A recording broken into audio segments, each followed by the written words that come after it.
Tá sem ideia do que você vai fazer para comer? Faz essa omelete de forno. 4 ovos, meia cebola pequena, meio tomate, 3 folhinhas de queijo, orégano a gosto, sal e pimenta a gosto, um pouquinho de salsinha. Coloca meia colherzinha de sopa de fermento, unta uma forma com um pouquinho de manteiga, despeja tudo e leva ao forno a 180 graus.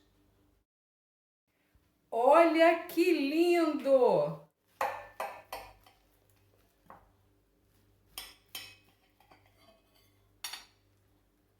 Uma salsinha.